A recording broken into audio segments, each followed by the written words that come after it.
Hey everybody, it's GoblinX and welcome back to some more Magic Green. And today we're going to be playing another quick draft of Outlaws of Thunder Junction. This is another flashback draft for flashback draft season where we're going over a bunch of different sets from the past few years. Outlaws of Thunder Junction, of course, the cowboy-related set. Magic's take on westerns. We got prairie dogs, we got locomotives, we got outlaws everywhere. Pretty cool set. It's a pretty bomby set. I think the main thing about this set was just the amount of really good like rares and mythics and stuff. Some pretty good fixing in the set as well, so you can shove a bunch of them in the same deck. There were some good aggro decks like green-white mounts and stuff like that, but for the most part, a relatively simple draft format about just kind of taking the really powerful cards and rolling with those. So when we've opened up a great card off of the bonus sheet, the Brazen Borrower, we are just going to lead with that. That said, blue was the weakest color in the set, if I recall correctly, by a decent margin, but I think Brazen Borrower is more than a good enough card to make up for that and potentially give us a pretty powerful blue deck. So let's grab ourselves a Brazen Borrower here, some interaction, and a really beefy flyer for cheap. 3 power flyer for only 3 mana. That can get a lot of damage in early. So from the Prosperity Post bonus sheet, we now have an Archmage's Charm, or an Archmage's Charm. I never get that right. 3 mana, counterspell, or draw 2, or gain control of a 1 mana value or less permanent. That's not the greatest, I think, in draft. That color cost, the mana cost here is really, really color restrictive, and you can't really do a mono-colored deck in this set, at least not a good one. So I think I'm going to pass up on the Archmage's Charm there and go for Consuming Ashes here, just an excellent removal spell. And I do like the blue-black deck as one of the blue decks. That is a deck that is about committing a lot of crimes. Committing a crime just means targeting your opponent or targeting any of their permanents. So that is one of the kind of keyword mechanics in the set, but it's not really unique to the set technically because you are targeting your opponent and their stuff in like any set. But here's like a card, the Seize the Secrets. Costs 1 less to cast if you've committed a crime this turn. So 1 less to cast if you targeted your opponent or you targeted any of their stuff. So that's an example of that mechanic. I'm definitely not going to take that card here. It is not nearly the best card in this pack. I like the green creatures a lot. Rambling Possum is fine if you have a lot of cards that care about mounts. The Cactarantula just in general really, really beefy for the cost, especially if you've got that desert on the board, just a 5 mana 6/5 that draws a card when they target it.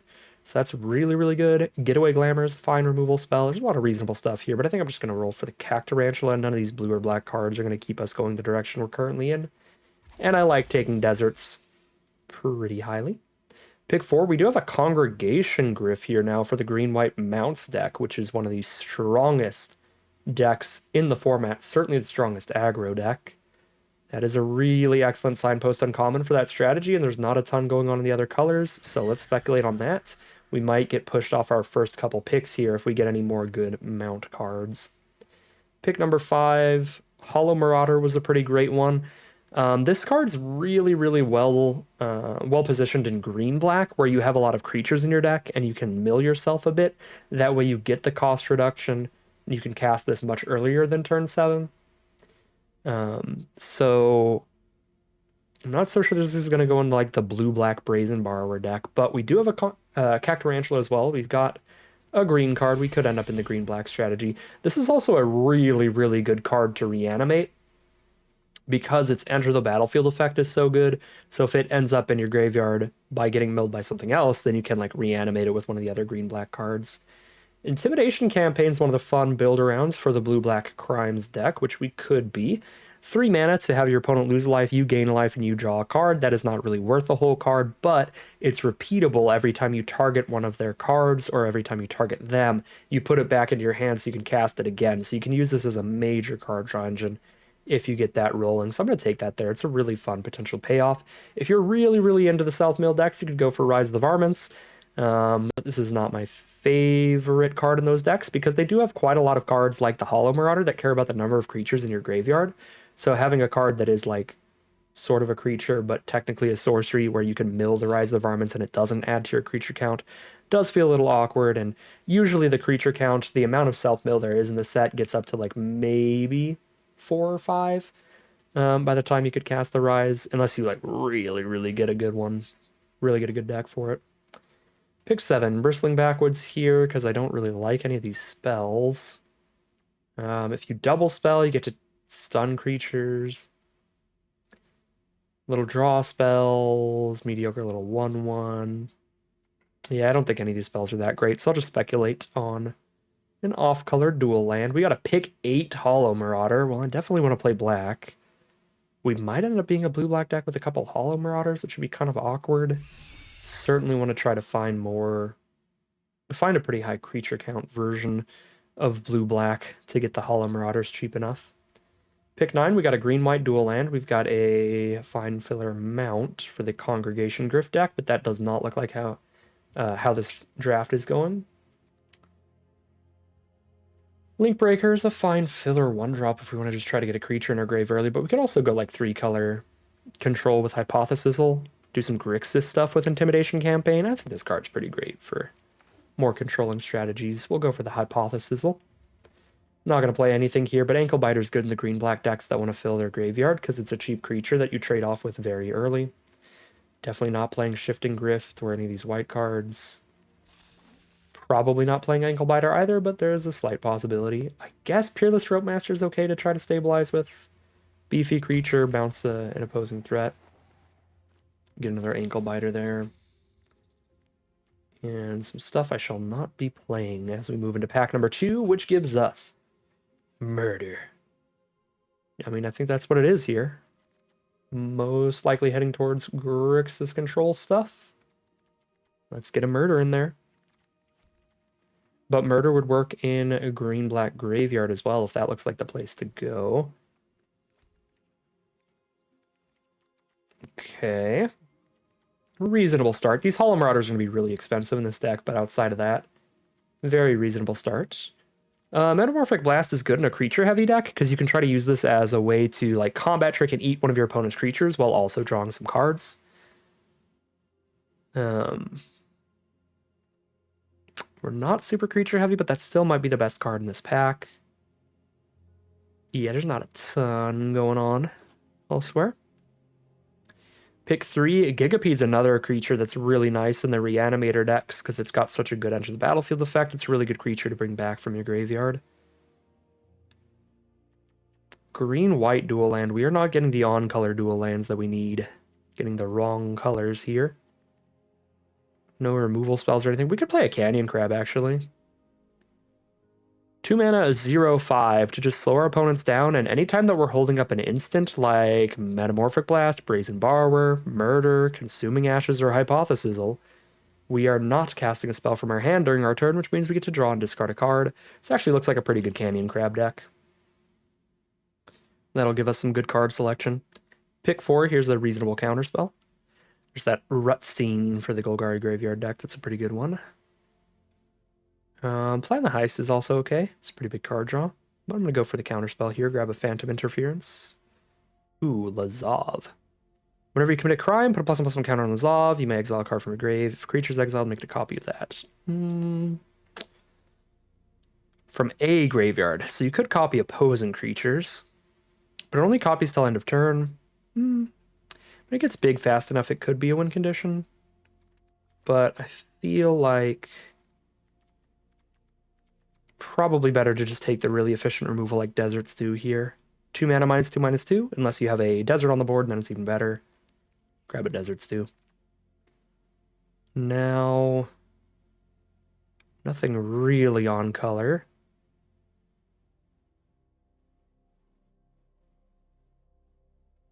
I guess this could be a 2 mana 3/3 flyer if we skip casting a spell during our turn, or if we hold up an instant.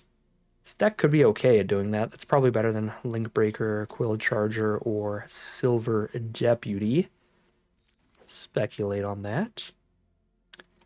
Pick 7, another Desert Stew is great. Mirage Mace is also really good.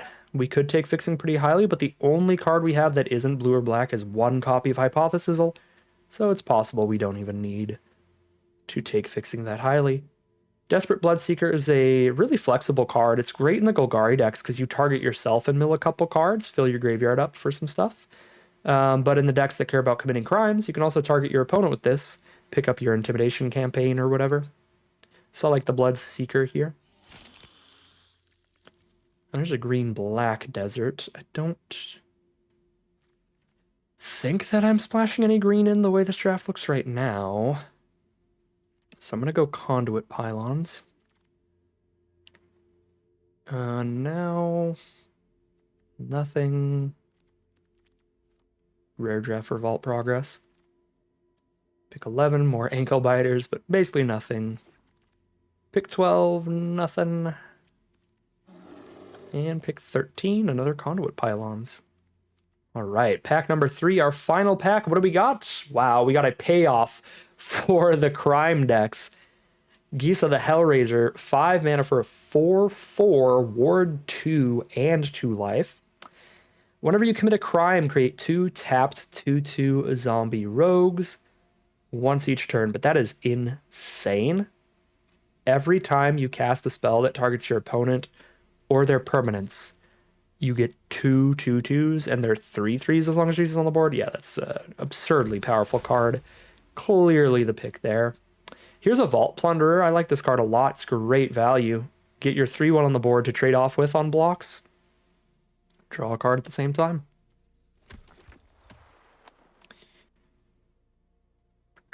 Mourner Surprise is nice when you've got cheap creatures that have good value, like Vault Plunderers. If you have a lot of copies of those, we don't have a ton, so Phantom Interference might be better for this deck.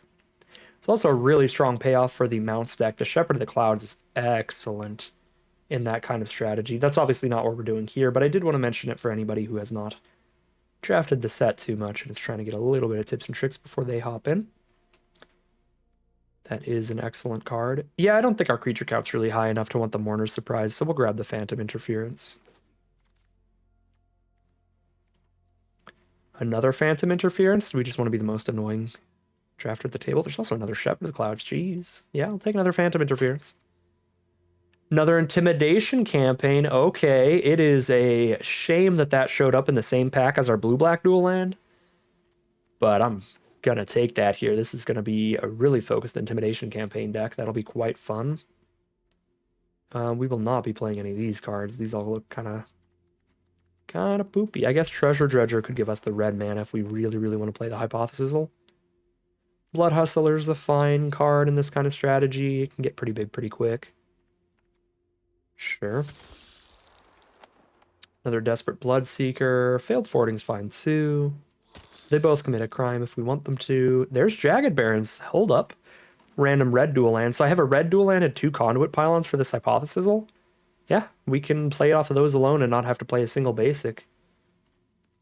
Desperado's like theoretically fun. If it sticks around for a very long time, you can mill your opponent out, but we're not going to try to do that off a single copy of Desperado. I'm not going to splash in a Skewer the Critics, probably. I don't think I'm playing Mourner Surprise either, but that seems more likely. Triple Conduit Pylons and a Jagged Barons is going to be our fixing, but that is more than enough for Hypothesisal. It's 4 different Hypothesisal red sources. Okay, we have exactly 40 cards. The deck built itself as we went through this draft pod. Not the strongest archetype in the format, not one I tended to play a whole ton, but looks like a very reasonable spot to be in this draft pod. I mean, we got that Brazen Borrower pack 1 for a really powerful blue spell. We got the Jisa pack 3. Really good reason to be in like the blue-black crime control deck. We've got a couple Intimidation campaigns for it too. This looks like a perfectly reasonable deck here. It would probably be a little bit better with a little bit less filler creatures, such as the Treasure Dredger and the Rope Master, maybe even, you know, some of these Blood Seekers or something, and just a little bit more like removal spells, because those are the best cards for these crime decks.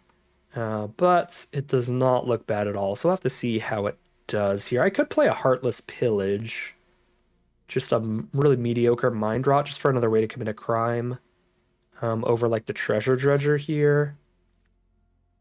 I don't hate that. It might be worse, but I will go ahead and run that. And we'll change our mana base. I'm cutting this mountain and adding a blue or a black. We have 14 black cards, so we will add another swamp. Although that is 8 black sources and 6 blue. Let's go 50-50 on it. We'll go 7-7. With 3 Conduit Pylons for either color.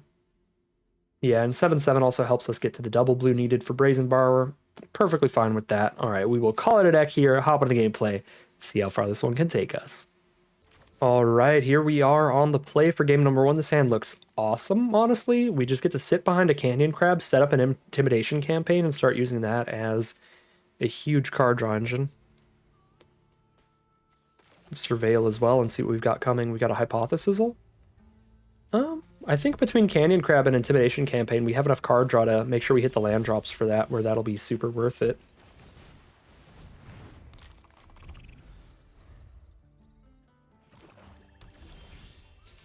A second intimidation campaign? If we're not under any pressure, this is going to be a very difficult game for our opponent to win.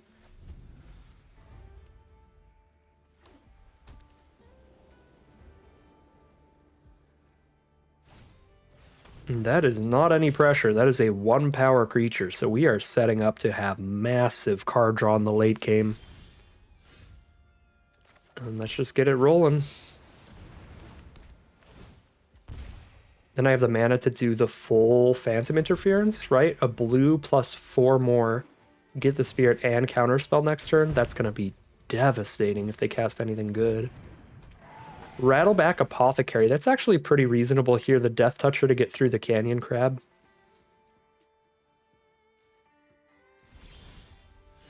Cannot kill that yet. But I can kill that... Excuse me. When I have one more land for Hypothesizal.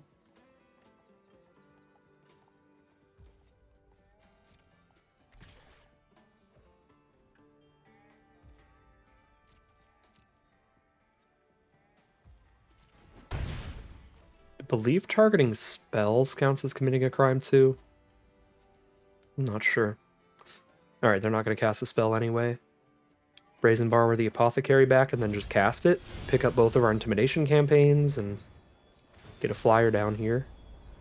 Oh, the auto tapper was awful. Never mind. That's so awkward. We have enough mana to do both things if it tapped Conduit Pylons or the Swamp here, but it's very stupid and it didn't do that. I should have not auto-tapped. That's on me. It's fine. We're still in a ridiculously good position.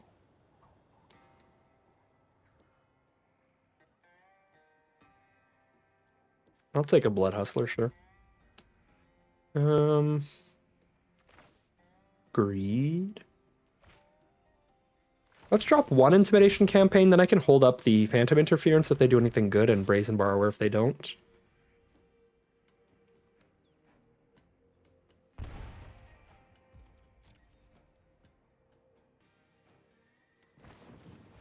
Murder. Not my crab. I don't think I really care if they murder my crab. I was just being dramatic.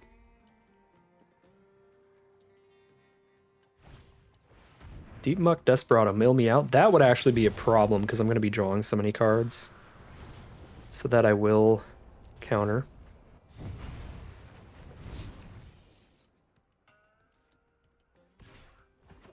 Down to 18. Pick up a land. 5, 6, 7 mana. I only have one black source, though, if I don't use the Conduit Pylon, so I can't play, like, Hustler plus Marauder.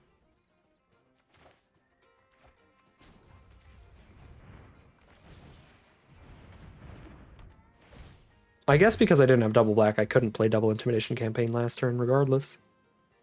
Well, let's just set him up here. Perfect. I was looking for another swamp. It's going to help the mana out a lot. Rattleback Apothecary.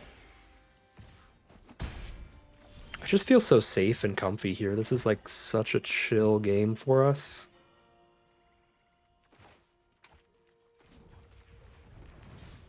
Just drop the Blood Hustler and pass. We've got the mana to do a full Spreed Phantom Interference or Hypothesis of the Apothecary if they just pass their turn.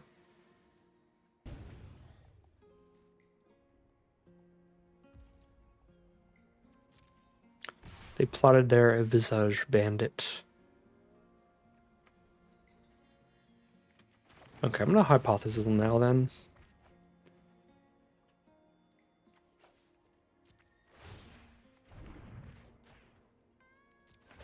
So I basically know they're not casting anything good if they spent all their mana to plot.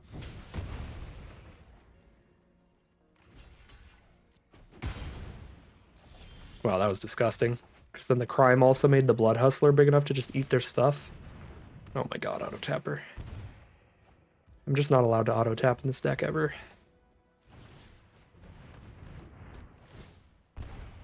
Okay.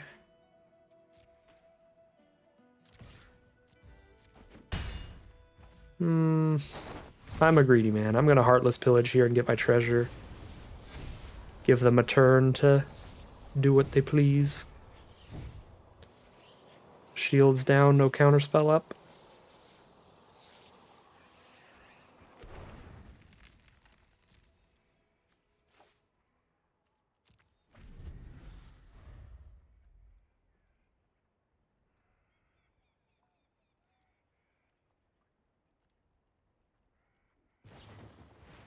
Stop cold, that is fine. There's the bandit with no other creatures, so it's just a 2/2. Let's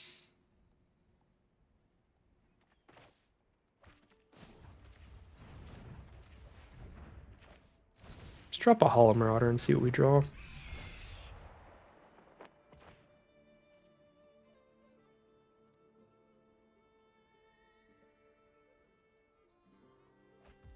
Okay, they discarded a 4-mana spell, so we don't draw anything.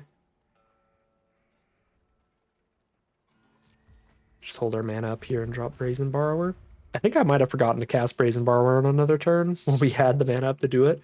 I know for sure we had one turn we auto-tapped out of it because it wanted to hold the Conduit Pylons up.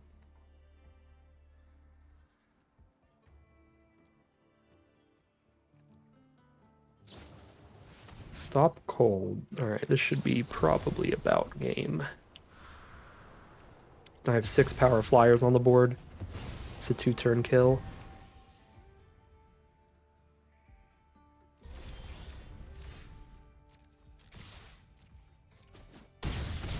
Got enough instants here, enough cards in hand to just chill on the intimidation campaigns.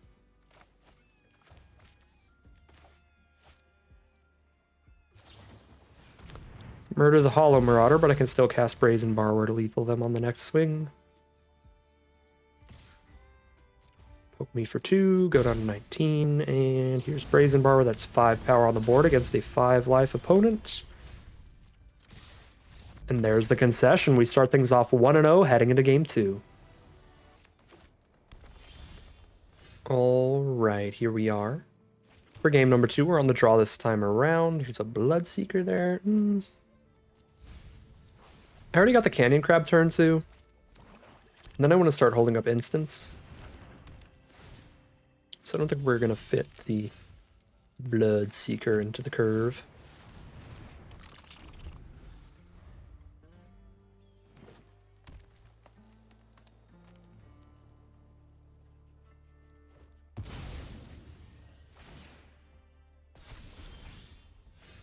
Wonder why they plotted that instead of just casting it. Since they didn't have any way to get the value off of the plot, they could have just had their 3/2 trample out a turn faster. I'll discard a Bloodseeker, sure.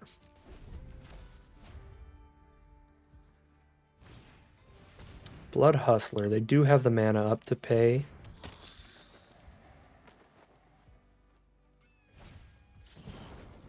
And they have the mana to pay for that.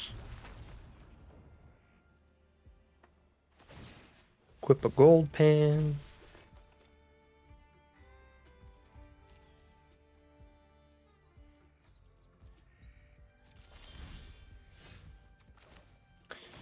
I think that the Blood Hustler is slow enough that we want to murder the Alchemist. There's also a really good hexproof combat trick in this set, the Snakeskin Veil, so I'm going to go ahead and murder it in the end step in response to Canyon Crab's ability. Or right after it resolves, so I get to draw my card, discard my card, and then also still murder too.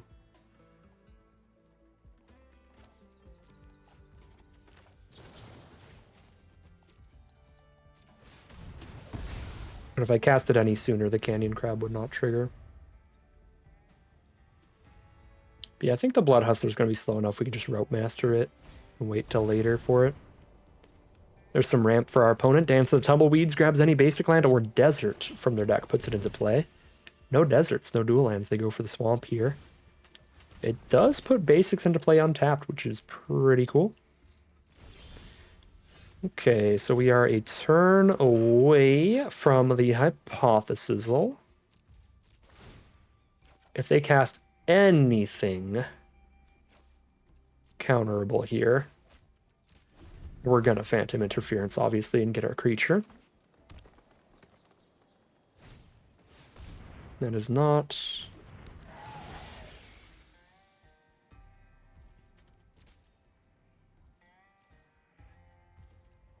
Okay, we got Metamorphic Blast now. That's another good option.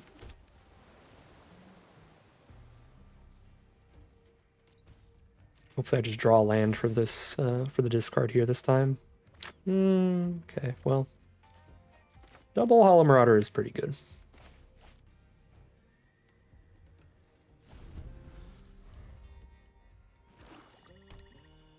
Actually, tremendously rude.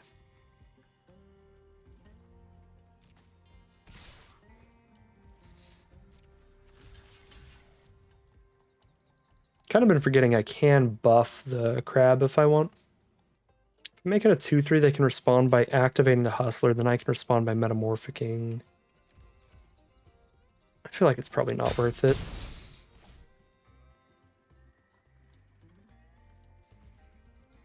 Go to the end step. Let's Hypothesisal.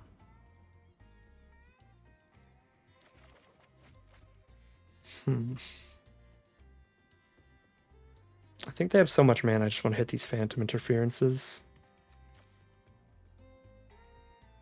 If I discard Brazen Borrow, I could cast 2 Hollow Marauders this turn, which is quite rude. Alright, sure. Discard Brazen Borrower. 4 mana to commit a crime, buff this. That only triggers once each turn. Okay, so they can't double buff it without something that specifically buffs it up. They can't, like, commit 3 crimes here to make it big enough.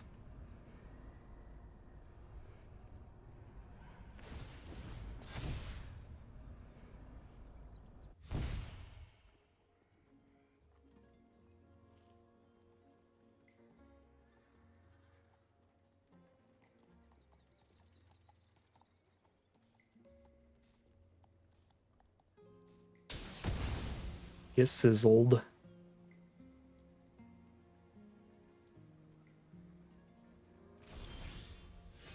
Okay. Let's get rude.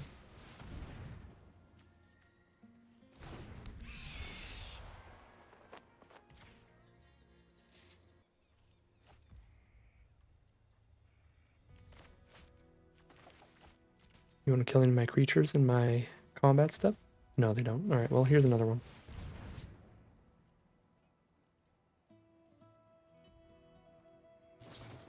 Okay. They're going to have 0 cards in hand here. So they are going to blow up a Hollow Marauder. Waited to see if they wanted to kill the first Hollow Marauder in our main phase, because if they did, we could have cast this one while still having an interference up. That said, they've got way more than enough mana, so it wouldn't really matter. It's the easiest trade of my life. So now they have nothing left. We have 3 spells and a Canyon Crab, now a Blood Hustler to win the game. This should be pretty over. Mobile Homestead, sure, doesn't do anything by itself because it's a vehicle. Maybe I should just draw the cards off Metamorphic Blast there instead of draining them, but I don't know.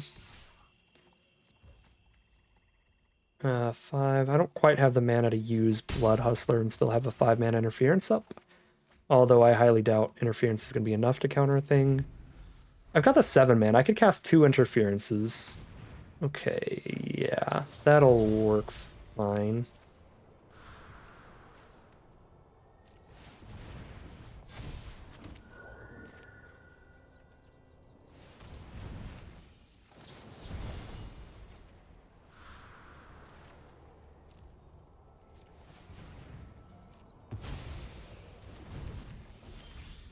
Alright. right. Oh my god, Intimidation Campaign plus Blood Hustler? That's pretty rude. Oof, an Emergent Haunting too? Pretty gnarly. I probably should have just committed the crime immediately there and got my extra point of damage in from the extra +1/+1 counter. Because do I really need the Metamorphic Blast up at instant speed? What am I going to turn into a 0/1? Like, they're not hasting here.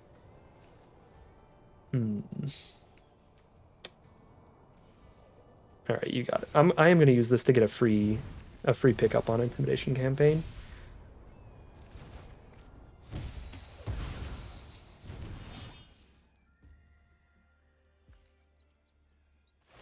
Ooh, the gold pan makes that big enough to crew the homestead. That's actually pretty good. Oh, I'm surprised they go aggro with it, though. I guess that lets them dig out of any mana flood, because if there's a land on top, they just plop it out.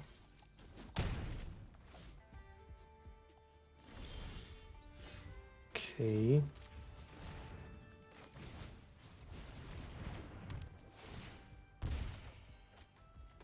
That's pretty nice.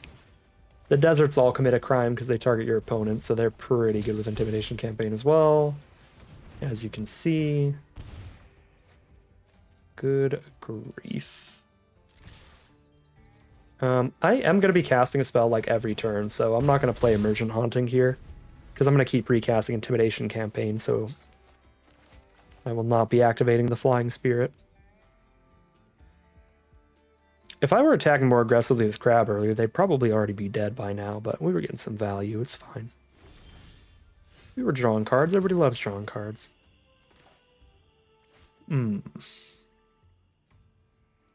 Is it stupid to Plunderer them because it would be lethal?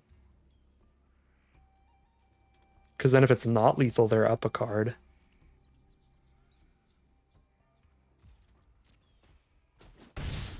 I'm going to do it.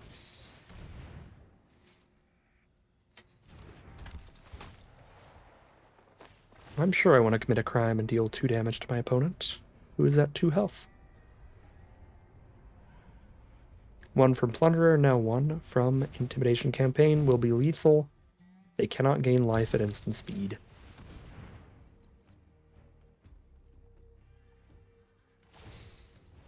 They can gain life at instant speed. Wow.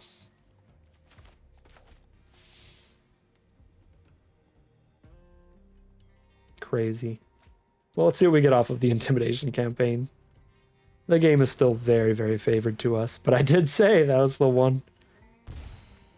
Potential flaw does go quite wrong if they can gain life at instant speed, because we just gave them another card. Awkward.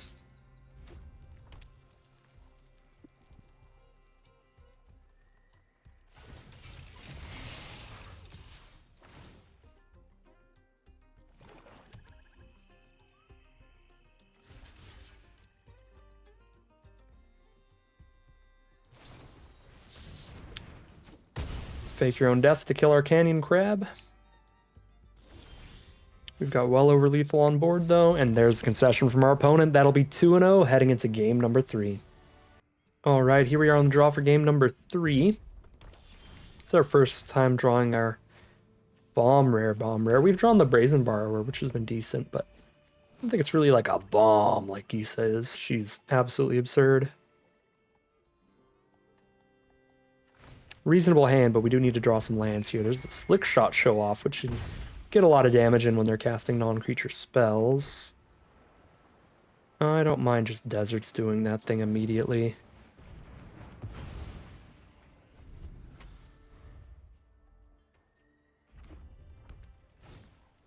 At knife point. Whenever they commit a crime, they get a mercenary, sure. I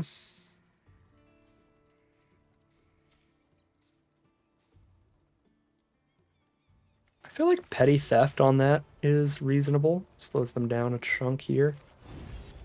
That's the main thing I want to do, is just slow them down for now until we can get Gisa out.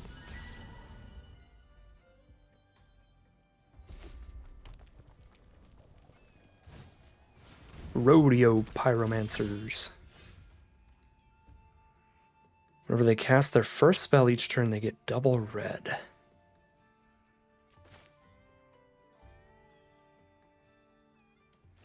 Can only play one spell. I could go Bloodseeker and then also Metamorphic that into a 0/1 and try to eat it. Doesn't feel great. Do I draw 1 or do I draw 2 with Metamorphic? I think are my better options. Or I could play a Brazen Borrower. I think I'm going to draw a card here. Hollow Marauder. Okay. We got some creatures that could start ending up in our graveyard soon. Bloodseeker, Borrower, and Gisa. Some Mine Raider, which gives them a treasure when it enters, as well as the 2 mana from Rodeo Pyromancers. So they get to play the Raider and the Knife Point. It's a pretty good Outlaws deck.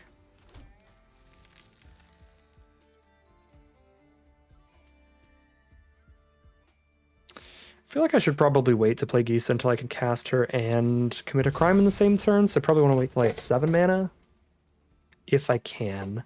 But I am under quite a bit of pressure from these Outlaws now. Consuming Ashes, that's a great spell. Don't mind consuming the Pyromancers and picking up the Intimidation campaign. Feels pretty good.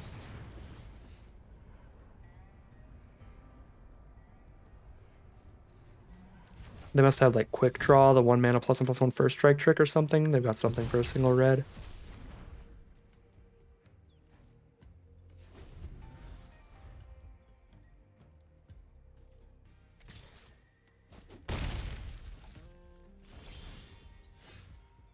There's Murder. Desperately need to hit more mana. I mean, they've only got a 3-power creature on board. I don't think it's the end of the world if this gamble doesn't pay off, but if this hits an island or a swamp, then it's really good.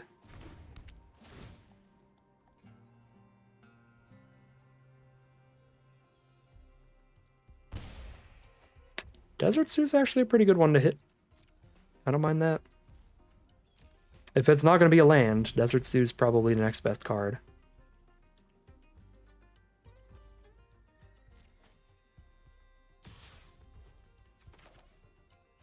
You could have like Fake Your Own Death here, but then I still stop all the damage for the turn. Otherwise they would need like 2 copies of the +1/+1 trick to save this. So I'm giving -3/-3. Still stopping some damage regardless. Okay, we are just fully killing it. Good stuff.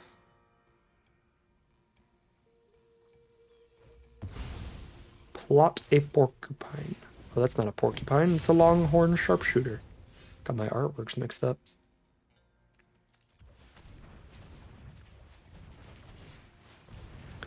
It's just a 3/3. Yeah, it's just a 3/3. Do I hold up Murder? Do I hold up Brazen Borrower? I don't feel a massive need to kill a 3/3. So I'm going to cast a Brazen Borrower here.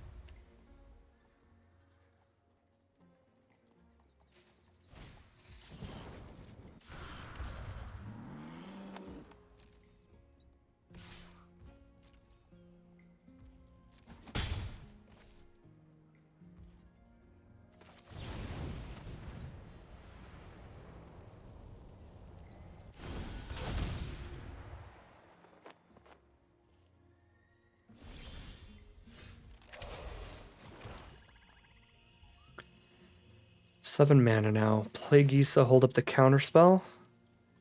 Feels pretty good. Thing can't block anyway, so we'll attack with the Borrower.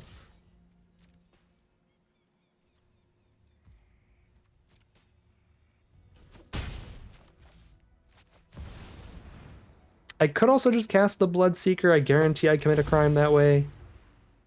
But I think there's no shot they're casting nothing next turn.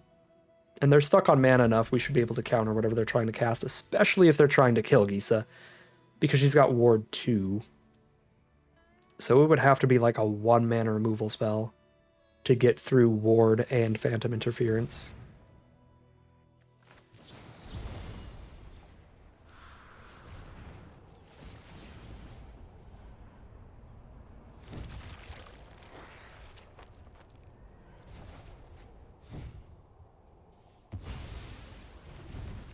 They cast some random enchantment, so we counter it. Because they don't have the mana to...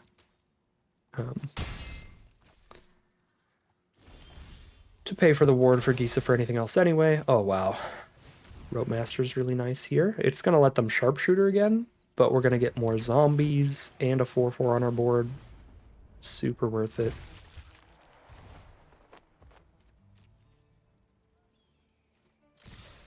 Yeah, I mean, this game just looks incredibly over.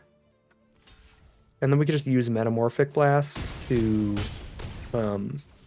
get 2 more zombies.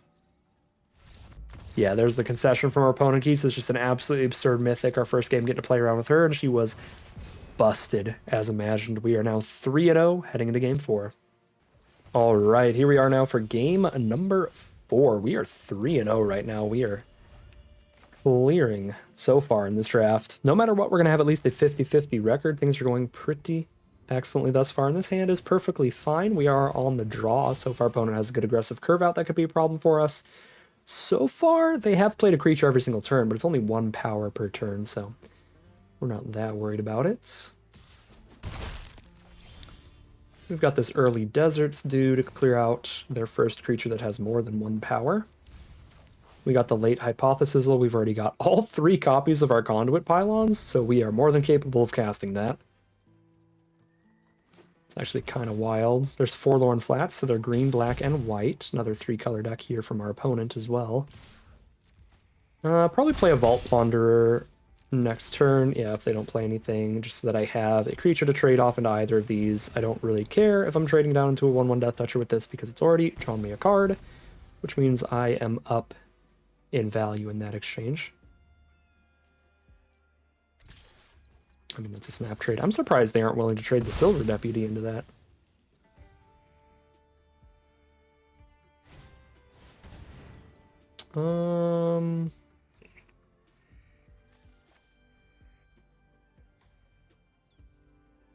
Play Hustler Bloodseeker next turn? No, I don't have double black.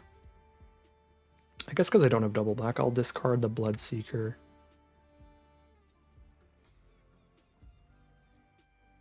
I think I'll go Pylons as well, but now I need to draw 2 more lands to get to Hypothesis, so it's going to be a while. I think that's okay. Brazen Borrower's a good draw. Now we can drop the Hustler and hold up Brazen Borrower's ability for whatever they cast next turn. The Petty Theft.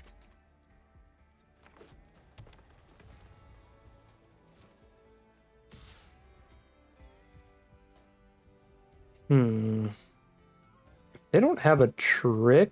Blocking and then like petty thefting the treasure could be kind of rude. I guess not, because then they can sacrifice the treasure in response, which will kill the Brazen Borrower. If this petty theft doesn't have a legal target on board anymore, it doesn't work, and the whole spell goes into the graves, that would be really bad for me.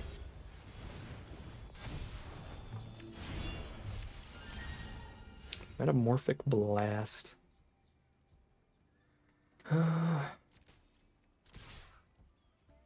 Take another point of damage here to get the treasure token from Heartless Pillage, and I can use the treasure token for Hypothesis instead. And then I don't technically need to draw any more lands now. And we killed 2 of their creatures. We got rid of the Paladin and a Rooftop Assassin.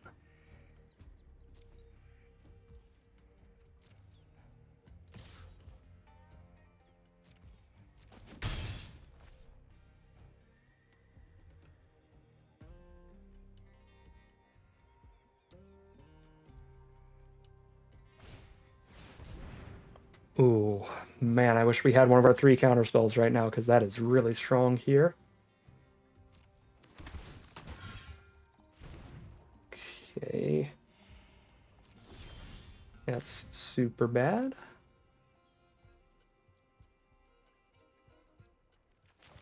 Sizzle away the Paladin. Don't mind it. There's the counterspell, fashionably late. I have not been a fan of the Metamorphic Blast in this deck.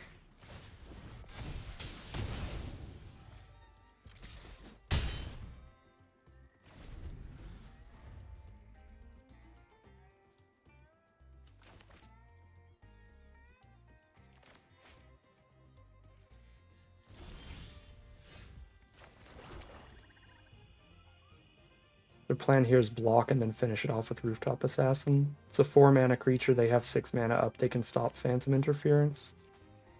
So we can just pass and we're still in the lead.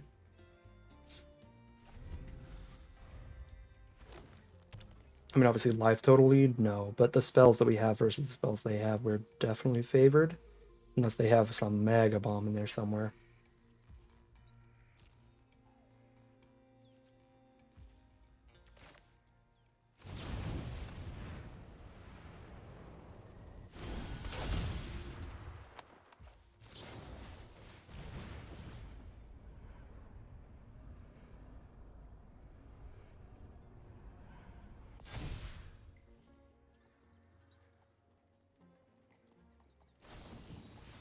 Fake your own death, bring it back, get a treasure. Sure. Comes back tapped, so we can get a huge swing in this turn regardless.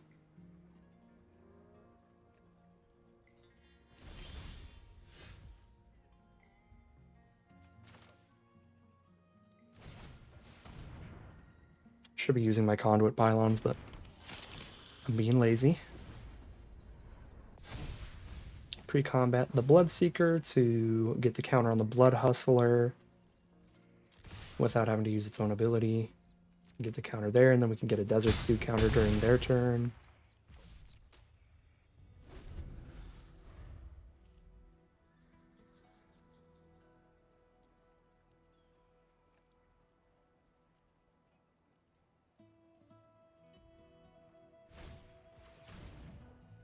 Forsaken Miner that cannot block, so I do not care. 6, 7, 8, 9, 10, 11. Yeah, they're dead on board if we kill the only blocker they have. We just need to find a way to deal with the Rooftop Assassin being able to block. Phantom Interference is not quite enough. Emergent Haunting is not enough either. It's only a 2/2 though, so it'll just trade with something, which is fine. We'll still be ahead. Yeah, you can trade with whatever. Survive one more turn.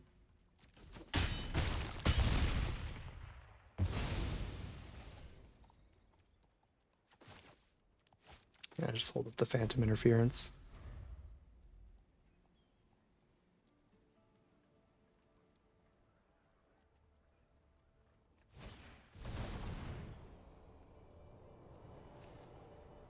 Might as well get another creature out, I guess. Double kicked, so I've committed a crime. And we can kill their treasure tokens.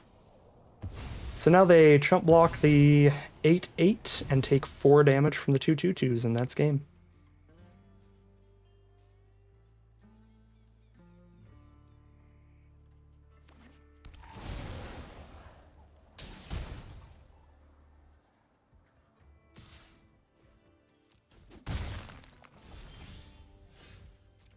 Alright, that should be 4-0 now, undefeated all the way into game number 5.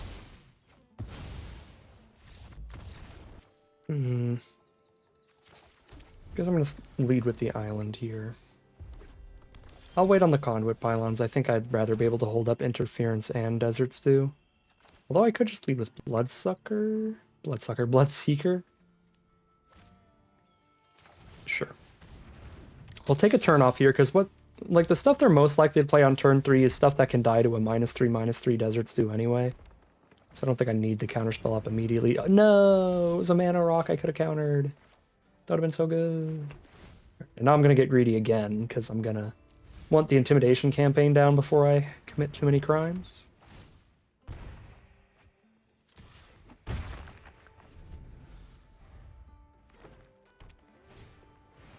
Roxanne. Super Bomby BS card? No. It's a very good card. Very good card.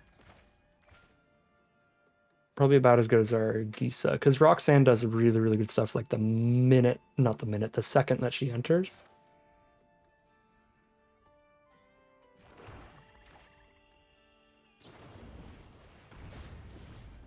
Kill Roxanne, play Emergent Haunting, or hold up Interference. I'll hold up Interference.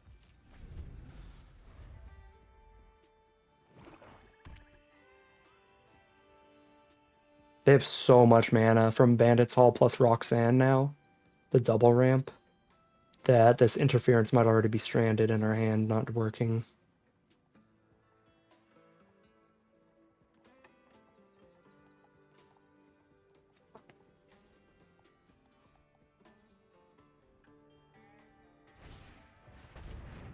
Vault Plunderer, draw a card.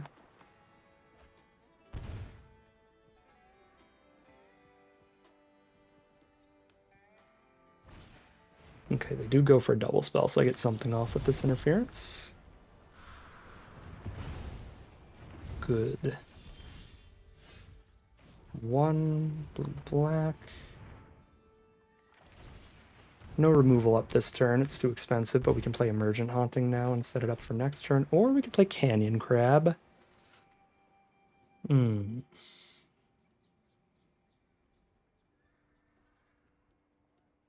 Crab.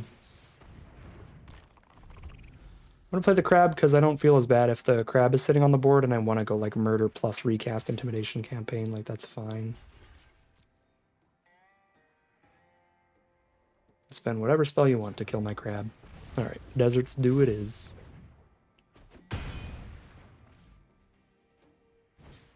Spinewoods Paladin is the play. That'll be the murder target. We can cast murder in campaign. There's Gisa, though. If we wait until... Boy, if we wait till 8 mana, do that all in one turn, and that's not going to happen yet. Drawing extra lands would help get there. So let's just work on our intimidation campaign value, as you do.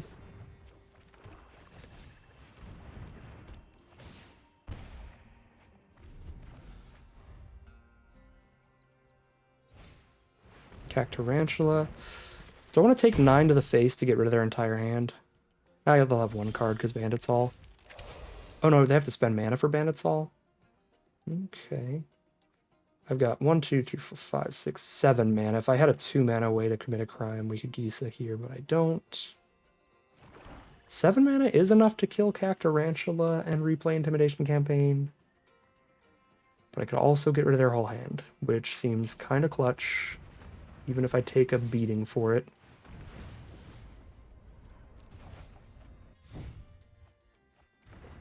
Alright.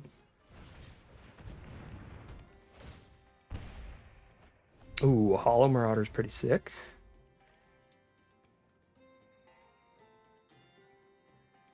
Just hate that when I kill the Cactarantula, they're going to draw another card. There's so much value in this set. It's wild. Blood Hustler. That's a problem. Go to 14. Find Hypothesisal. Only 1 mana left if I play that. Yeesh. Play Marauder and Haunting. If I play Marauder, I draw 1 card. I do commit a crime by targeting them. That's cool too. And then I can trade with Plunderer, Hustler. If I Consuming Ashes, I can Consuming Ashes and Intimidation Campaign. Alright. And they get to draw a card though.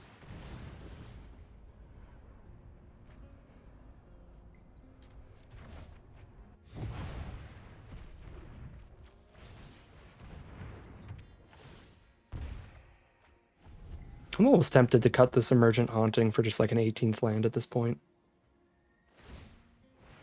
Because we've got mana sinks and card engines and stuff like Intimidation Campaign, and we've really not had time to ever be skipping turns for Emergent Haunting to turn into something real.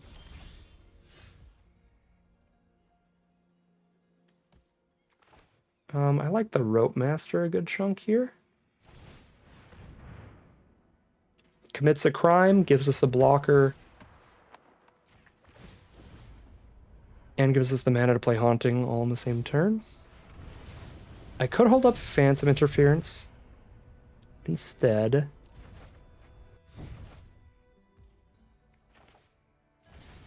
But I don't think that's going to come in handy here. They have 9 mana now.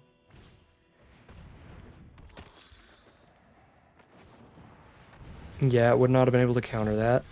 Well, this is rough. I think genuinely if this Emergent Haunting were a land instead of Emergent Haunting, we would have had a much better position right now. 3 mana up after playing Gisa. None of what I have in hand is a crime I can immediately commit, though. Let's get our creature. Get our blocker and kill the thing that's making us lose life.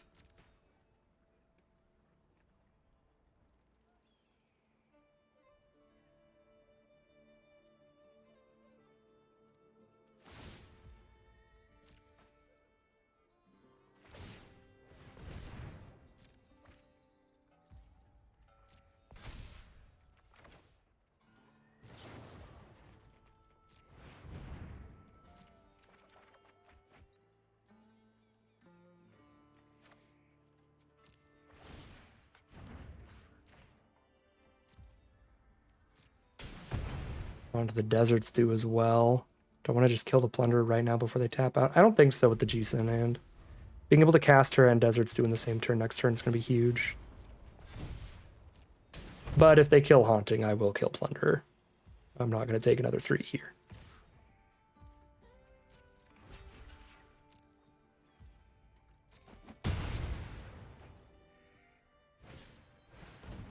Yikes. Another Cactarantula?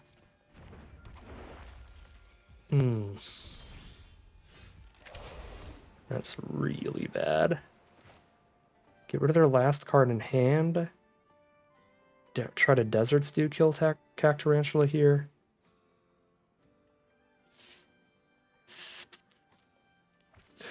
Or I let them keep it and try to Desert Stew kill it with a Phantom Interference up. And by trying to Desert Stew kill it with Gisa instead, I get zombies, but then I also lose the Gisa. No, it's -3/-3, so I don't lose the Gisa. You're not sure. Try this. Please work.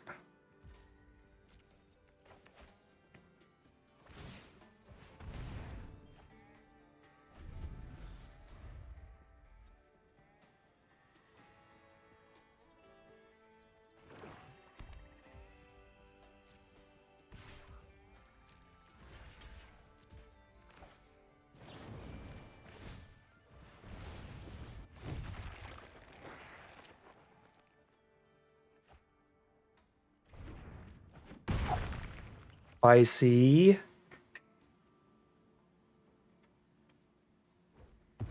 Doesn't even really matter too much if Gisa dies here now. Oh, that's not a spell. I can't even counter it. Alright, Gisa does die here, but we're feeling stable-ish. There's a 5/4, but I can counter it. Discard their last card in hand. Plus have Intimidation campaign going. Just absolutely huge.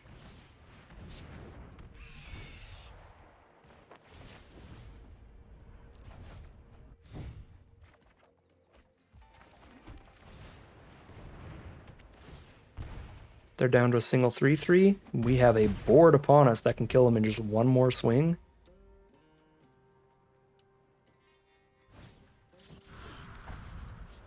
See what their top deck was. It was removal for Hollow Marauder, so they are now not dead this turn. I mean, they were only dead if we could kill the Sharpshooter, but still. They're definitely not dead. And the next draw is also another creature. Okay.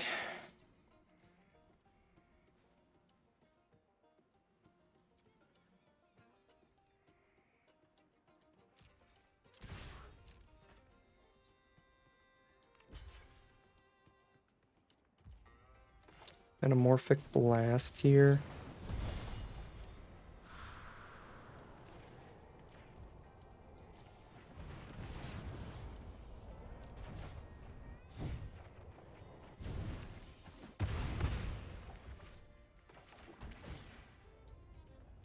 Keep a Vault Plunderer. Hustling. Hollow Marauder.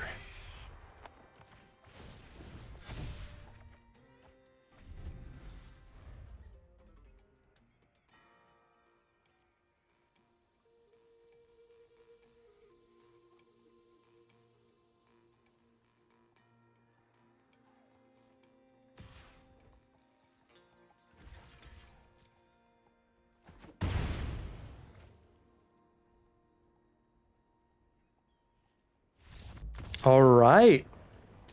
That was a pretty insane comeback for us there. I was not sure if we were going to be able to pull that one off in the end, but we are now 4-0, undefeated all the way into a positive record at this point.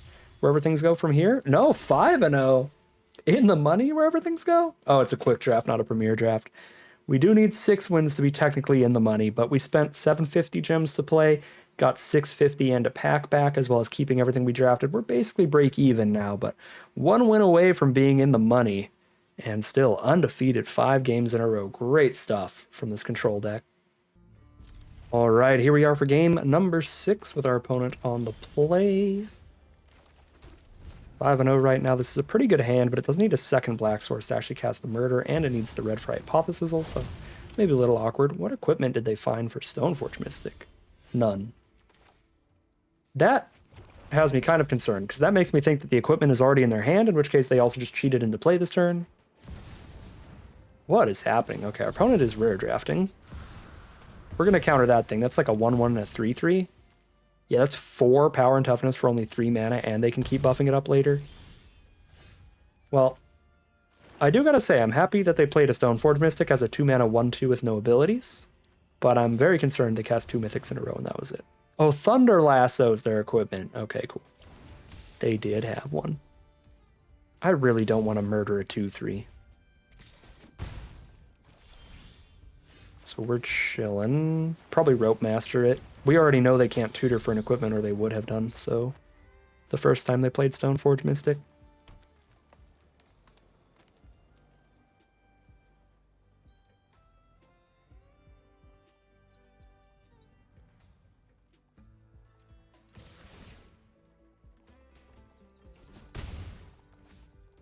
Green-white is one of the strongest decks in the set. It's a really good aggro deck. Usually about a bunch of mounts, but all we've seen is their strange mythics.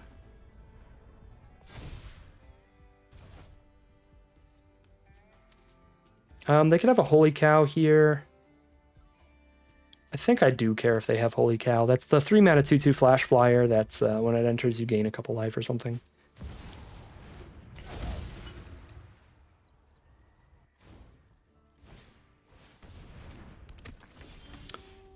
Well, things are looking very good for us still. I think I'm in a good enough position to even just run out this Emergent Haunting, not worry about holding up murder.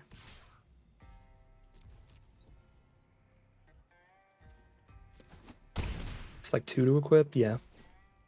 Not even that concerned about the Thunder Lasso.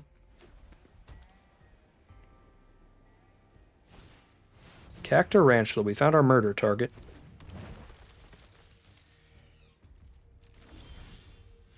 Phantom Interference would have been cooler against it.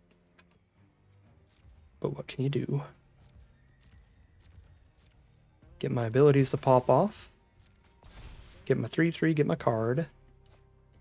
Ooh, that's awkward.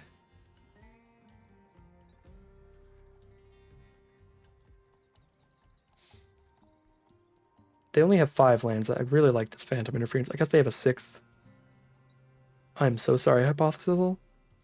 The only reason I need the pylons is for the Hypothesizal anyway, so...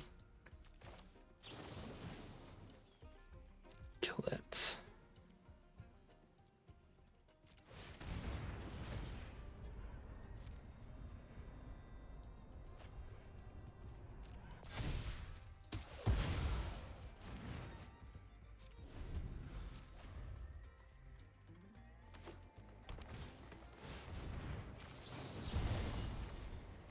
Counter the Felidar. Our board is pretty ridiculous now. We have 2 4/4s, a 3/3 flyer. We are really getting there.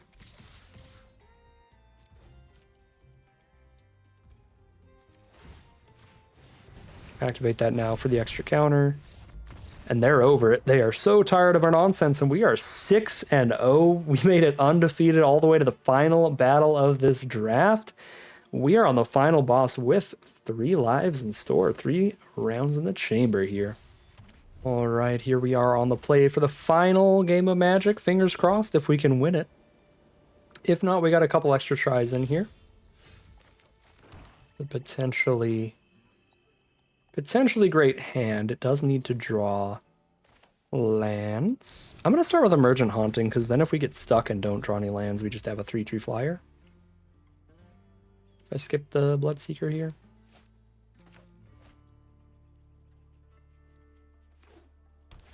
Playing against a white deck with a Conduit Pylons for whatever color they need. Mills a Boros, dual land, red-white. There's Outlaw Medic, a 1/3. Thank goodness I hit the land, and now Intimidation Campaign is going to start going the distance for us at hitting all the mana we need to get to Gisa. The other reason to play Haunting over the Bloodseeker here is to make sure that we have a 2-mana way to trigger Gisa, so that if we get to turn 7, we can bomb our opponent out. Or if we get to 7 mana, I should say.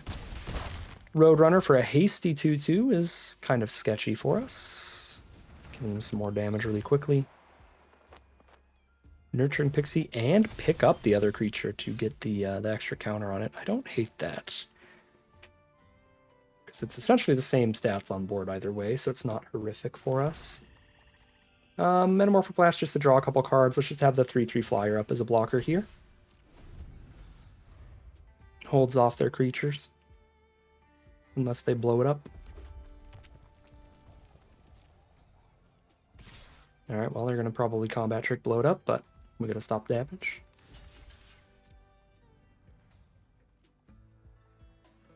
There's a chance that it's more valuable to kill their creature with Metamorphic Blast than it is to draw 2 cards off Metamorphic Blast. We'll see. I think so.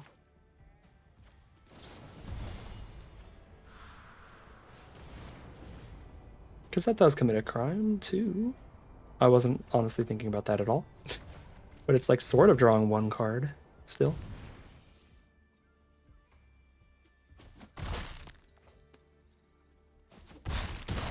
Would have been pretty rough if we got hit by the double combat trick there, but luckily we did not.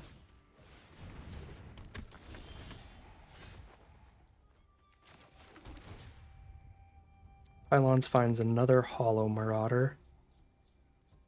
Huh. This is going to be kind of weird. Because they're so expensive, and now I'm just holding a bunch of 7-mana stuff to do. I think I kind of want a Bloodseeker myself. 1, 2, 3, 4, 5 mana now. If I hit 1 creature off Bloodseeker... If I hit a creature off Bloodseeker, I get to play Hollow Marauder next turn. Dang, I hit 2 really good spells, and now I hate that I did that. Because we could have targeted our opponent too, and then we would have guaranteed drawn a card at some point. They're over it either way. They hate the Intimidation Campaign archetype. And we don't even need to play Gisa that game. That is a 7-0 undefeated run in our first quick draft back in Outlaws of Thunder Junction. Great stuff. Not like the greatest archetype in the universe, but a perfectly reasonable one if you can get the powerful cards for it. And we won a lot of those games without any particularly powerful cards. A lot of games without the Gisa in particular. That's like our Mega Bomb that obviously we were going to win when we cast her and she popped off. We did draw the Brazen Borrower a lot, so we did play at least one like pretty big powerhouse, but I feel like a lot of those games were off of just really good synergy, common and uncommons, like the Intimidation Campaign along with a bunch of efficient interaction like Deserts do and interferences and stuff. Really, really good deck, just operating at peak efficiency throughout this draft. We got really lucky with the matchups that we got and the draws that we had, and that's going to give us a full 7-win run with a sweet little blue-black Crimes deck. Cool stuff looking back at Outlaws of Thunder Junction. But that is going to end today's video. As always, I'd like to thank my patrons and YouTube members for their support, as well as you for watching the video.